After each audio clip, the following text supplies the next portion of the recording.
Set function অনুশীলনী 2.1 উদাহরণ 11 2x plus y, 3 equal 6, x minus y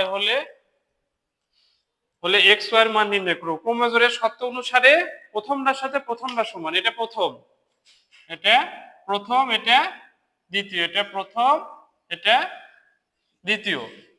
তাহলে প্রথমটার সাথে 2x plus y এর সাথে 6 সমান আর x minus y এর সাথে 3 সমান। প্রথমটার সাথে প্রথমটা সমান আর দ্বিতীয়টার সাথে দ্বিতীয়টা সমান। ঠিক আছে, তাহলে সমান লিখছি আমরা ক্রমজোড়ের শর্ত অনুসারে। প্রথমটার সাথে তাহলে 2x plus y equal 6 আর x minus y সমান 3। তাহলে দুই সমীকরণ আমরা কি করব, 1 ও 2 হতে পাই, যোগ করে পাই 2x plus y সমান 6, x minus y সমান 6, দুইটা যোগ করলে এই যে y y কেটে গেল, তাহলে যোগ করে 3x হলো। 2x আর x যোগ করে 3x, 6 আর 3 এ যোগ করে 9, 3x ইকুয়াল 9, তাহলে x ইকুয়াল 9 ভাগ 3, তাহলে x ইকুয়াল 3। x এর মান 1 নং এ বসিয়ে পাই, তাহলে 2x plus y ইকুয়াল 6, তাহলে x এর মান এটি 3 বসাই দিলাম।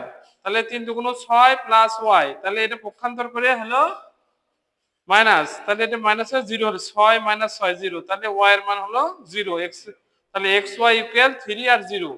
এটা যদি আমরা শুদ্ধি পরীক্ষা করি 1 নং সময় 2x প্লাস y, x এর মান কত 3 আর y এর মান 0, তাহলে 6 প্লাস 0 সমান 6, এই দেখো 6, ডান পক্ষ মিলে গেছে। আর বাম পক্ষ 2 নম্বর সমীকরণের বাম পক্ষ x মাইনাস y ইকুয়াল 3, তাহলে x এর মান 3 আর y এর মান 0, তাহলে এই যে 3 হলো, এই যে y এর ডান পক্ষ 2 নম্বর সমীকরণ ডান পক্ষ মিলে গেল। তাহলে ক্রমজোড়ের শর্ত সেট ও ফাংশনের অনুশীলনী 2.1 এর এটা তো আছেই এই অঙ্কটা। তাহলে প্রথমটার সাথে সমান আর দ্বিতীয়টার সমান। তাহলে প্রথমটা হবে 2x plus y equal 6 আর দ্বিতীয়টা x minus y equal 3। এই দেখো দুটো সমীকরণ পাইছি, 1 ও 2 যোগ করছি, তাহলে y এ দুটো বিপরীত চিহ্ন কেটে গেল, এই দুটো যোগ করে হলো 3x আর এই দুটো যোগ করে 9, এই 3টা এবার ভাগ করে হলো 3। x এর মান 1 নং এ বসিয়ে পাই, x এর মান এটি বসাই দিলাম,